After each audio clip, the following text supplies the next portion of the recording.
நம்ம Instagram reels எடுத்தாலே liver detox 3 நாள் இதை குடிச்சா போதும் உங்களுக்கு வந்து டீடாக்ஸ் ஆயிடும், லிவர் வந்து சுத்தமாக கழிவுகள் எல்லாம் நீங்கி ரொம்ப நல்லா ஆயிருவீங்க, அப்படி தங்கம் மாதிரி முகம் பிரகாசிக்கும் அப்படின்ட்டு ஏகப்பட்ட ரீல்ஸ் சுத்தி ஏகப்பட்ட இன்ஸ்டாகிராம் ரீல்ஸ் வருது.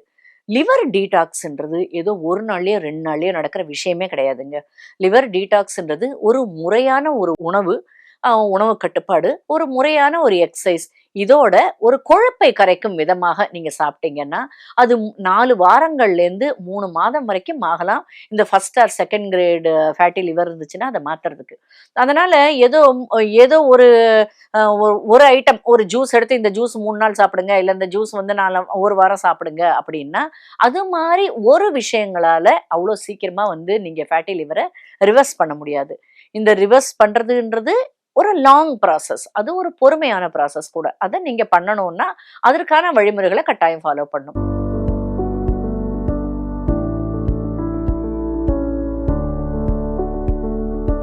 பொதுவாகவே கொழுப்பை கரைக்கும் எந்த ஒரு விஷயமே ஃபேட்டி லிவரை ரிவர்ஸ் பண்ண ரொம்ப யூஸ்ஃபுல்லா இருக்கும்.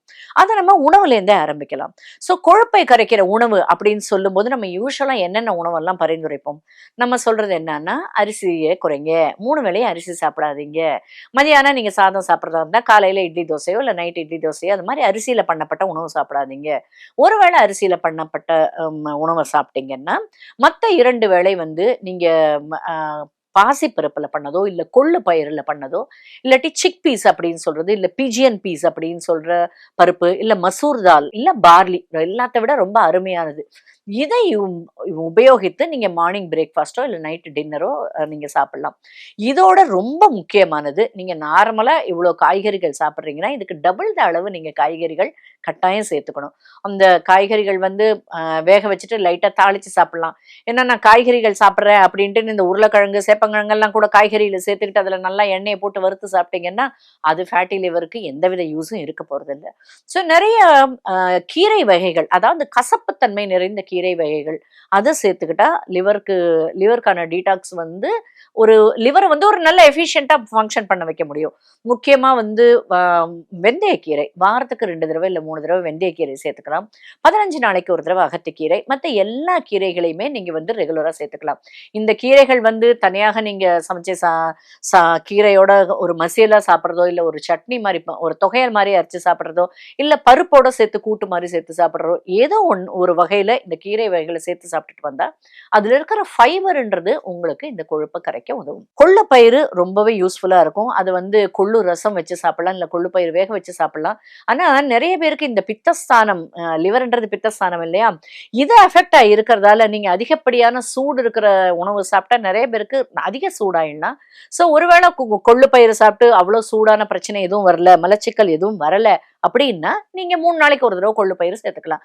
அப்படி இல்லை இதை சாப்பிட்டாலே எனக்கு வந்து ஒரு மலச்சிக்கல், அது பைல்ஸ் மாதிரி வருது, இல்லை உடம்புல கட்டி மாதிரி வருதுன்னா கொள்ளை அவாய்ட் பண்ணிட்டு மீதிய உணவு வகைகளை நீங்க கிரெயின்ஸை தாராளமா சேர்த்துக்கலாம். உணவு வகைகளை பார்த்தோம். இப்ப வேற என்ன சிங்கிள் இன்கிரீடியன்ஸ் ஆர் என்னோட கிச்சன்ல இருக்கிற என்ன இன்கிரீடியன்ட் வச்சு இந்த ஃபேட்டி லிவரை குறைக்கலாம் அப்படின்னு நீங்க பாத்தீங்கன்னா அருமையான இன்கிரீடியன்ஸ் நிறையவே இருக்கு.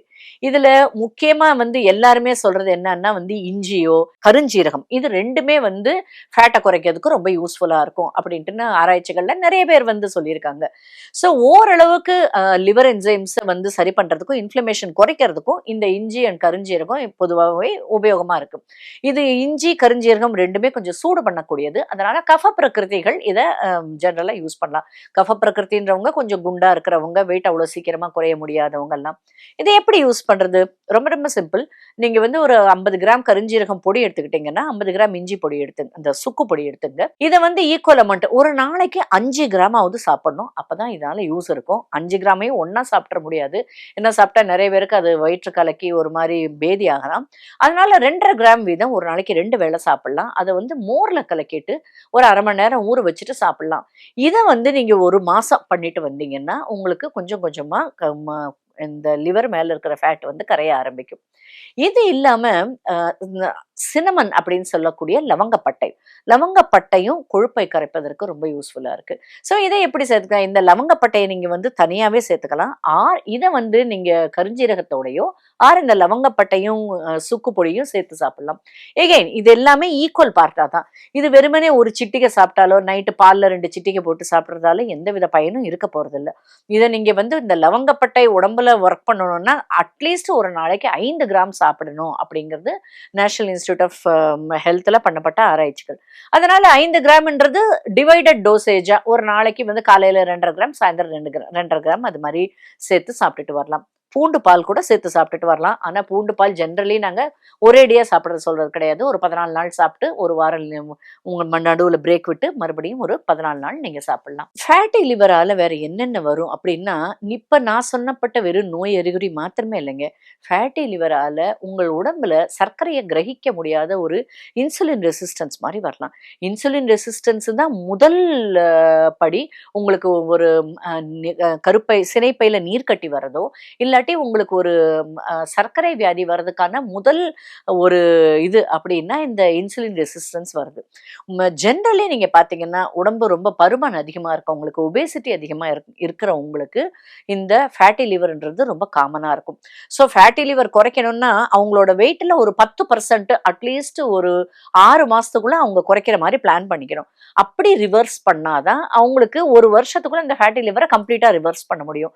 நீங்க ஒரு 5 நாள் இருக்கீங்கன்னு வச்சுங்களேன், உங்களோட வெயிட் வந்து ஒரு 58-60 கிலோ தான் இருக்கணும். ஆனா நீங்க 80 கிலோ இருக்கீங்க அப்படின்னா உங்களுக்கு அட்லீஸ்ட் ஒரு 20-25% உங்க உடல் எடையை குறைச்சாதான் உங்களுக்கு இந்த ஃபேட்டி லிவர்ன்றது ரிவர்ஸ் ஆகும். எடையை குறைக்காம அந்த ஃபேட்டி லிவர்ன்றது எவ்வளவுதான் மருந்து சாப்பிட்டாலும் அதிக அளவுல குறையாது.